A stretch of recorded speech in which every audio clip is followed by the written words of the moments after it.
Now, in COVID news, the Omicron variant is here in Hawaii as the state confirms 2 more cases. For more on that, let's get right to it with the Lieutenant Governor and the state's COVID-19 liaison, Dr. Josh Green. Good morning, Doc. How are you doing this morning? Doing well. Now, first off, what can you tell us about these 2 new cases, and are they related to the first one identified from last week? I wish I could tell you I knew. I don't know if it's directly connected to that first one, though we are contact tracing absolutely every case that we get of Omicron because we want to see what the extent of the spread is.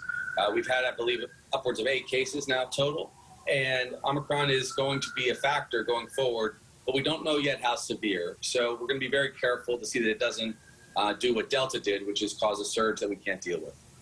I was going to ask you about that. What are some of the early indications of the Omicron variant showing? Is it more dangerous than the Delta?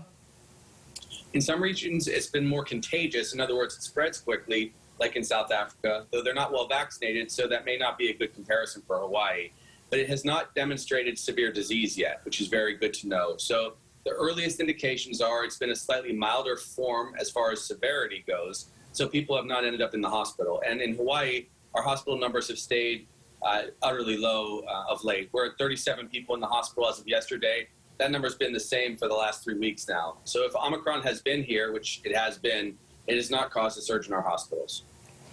Let me ask you this, because Governor Ige ordered the Navy to shut down its Red Hill fuel facility. Do you believe the Navy should shut it down permanently? Well, let me say this. The most important thing is that our water is protected, that there's no fuel in the water, and our drinking water is fine for our families. I think the only way we can assure that is if we do get the fuel up above ground. And I appreciate what the governor did yesterday. As to permanent closures, I think we need a permanent resolution that the fuel is not underground. And we have already begun a conversation between the Navy and people like PAR Hawaii that does a ton of fuel storage in our state to begin a solution. We need the Navy, and they've admitted that they will need to work very closely with our Department of Health and all of our people. We need them to understand completely that fuel underground that threatens our water table is not acceptable. Now, because of the severe weather, the governor also issued a state of emergency across the islands. What does that mean in actuality?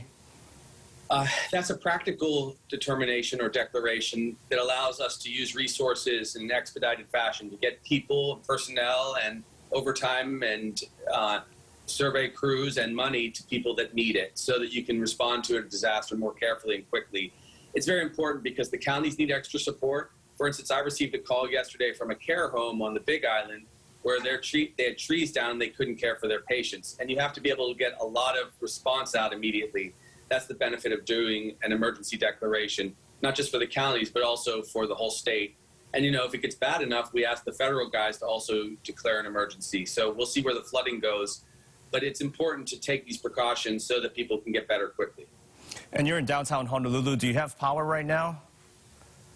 Right across the street, my street demarcates the area where there appears to be power. And then on the other side in downtown, Bishop Street and so on, the power is out. So people should please be very careful. The stoplights are out. You know, there's soon going to be a lot more people out in the street. My team and I were out there about 4 in the morning, but talking to small business owners who were getting in there to check their refrigerators and check just the state of everything in their businesses. But it's going to be a little bit of a tough couple days. So just be careful, everyone. Be patient.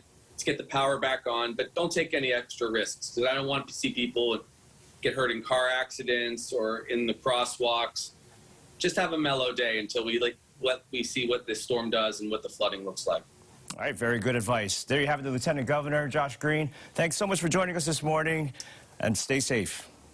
You too.